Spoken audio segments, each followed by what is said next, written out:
In this video, we will review adding an item definition. To get to your item definitions, select Item Definitions and then Item Definitions once again. This brings you to the Item Definitions screen. By default, the Item Definition screen is ready to add a new item.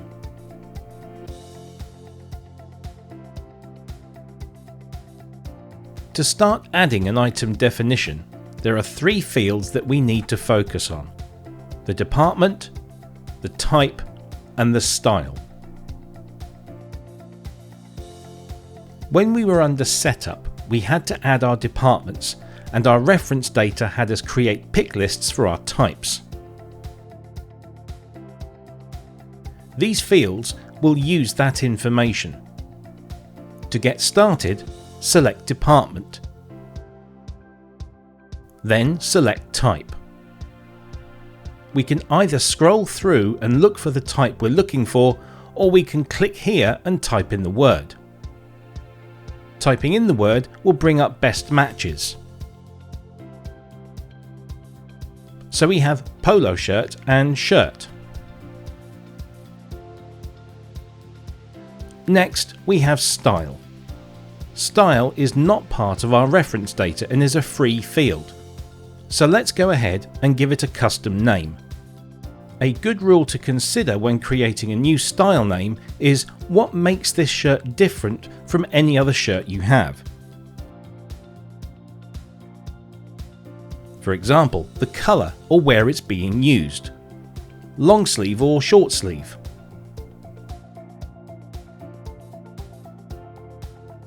Let's use blue long sleeve.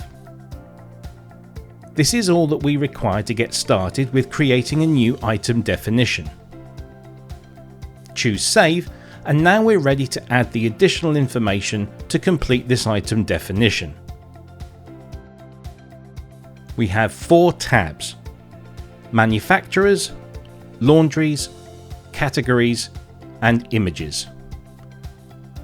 This is where we enter manufacturers. When we select Add, we can find the manufacturer that we added in our previous video.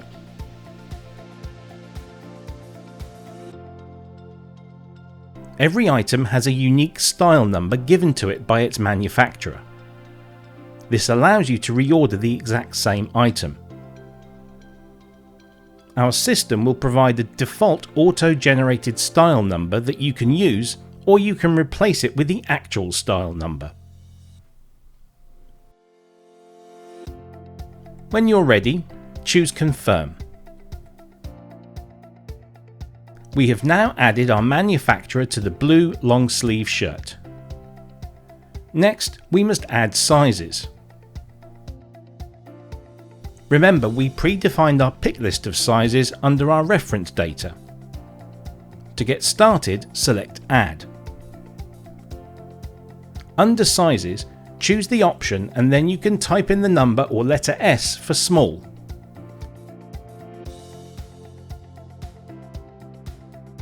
Do we have a length? And what is the cost? Choose Confirm. We have now added size small and no length at a cost of $30. We'll go ahead and add a few more sizes.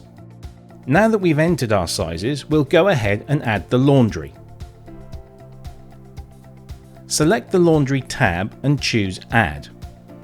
Remember, our laundries list is going to come from our laundry submenu item over here.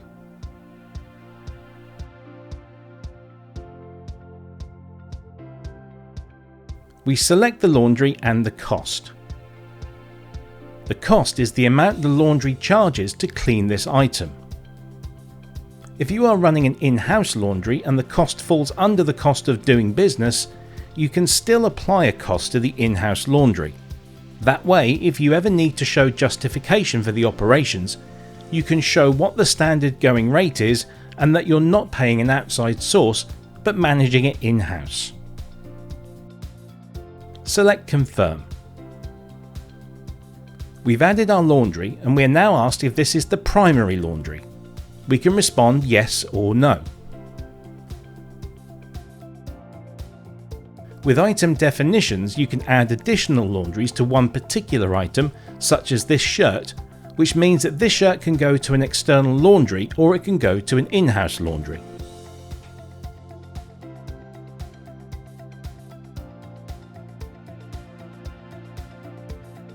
We are going to select No when asked if we would like to make in-house laundry the primary laundry.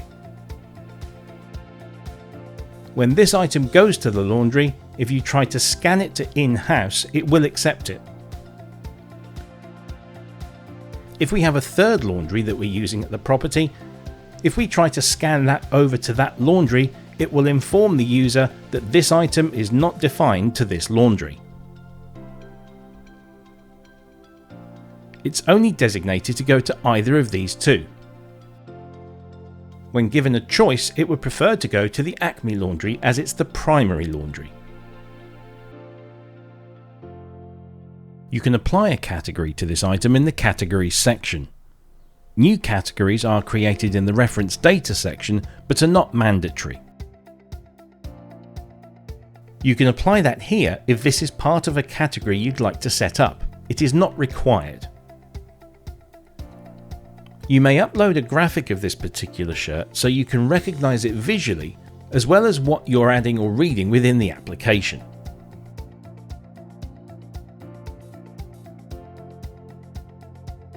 Categories and images are not required fields. For the manufacturer laundry entry, department, type and style are all the required information needed to move forward. We will go ahead and choose Save. If we reload that item, we can see that it's all still here.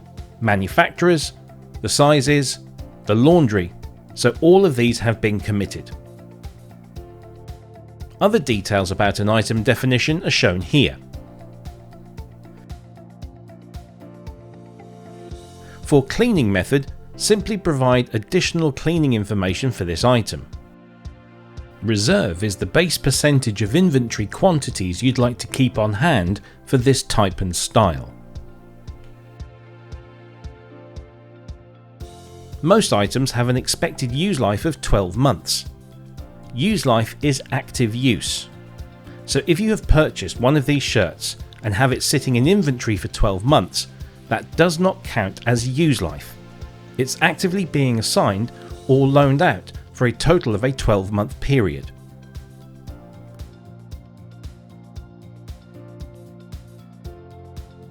We can add the weight of one individual item. This way it can be calculated out for your laundry reports. The number of cleanings refers to how many times this item can be washed before it is considered overused.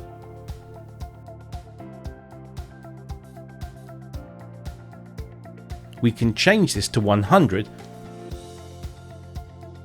or we can edit this to 2 years and we can update and have a lower reserve stock or a higher reserve stock.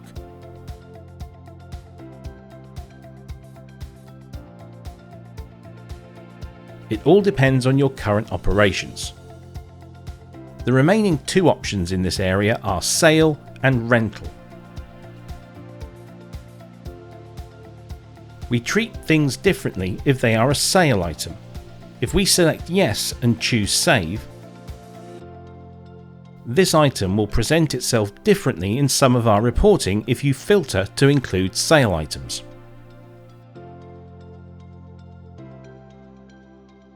If you select non-sale items, this item will not show up on your report.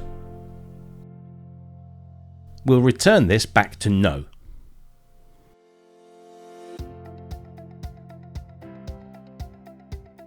Rental refers to strictly reporting information only. Choose Save to commit any changes we have made.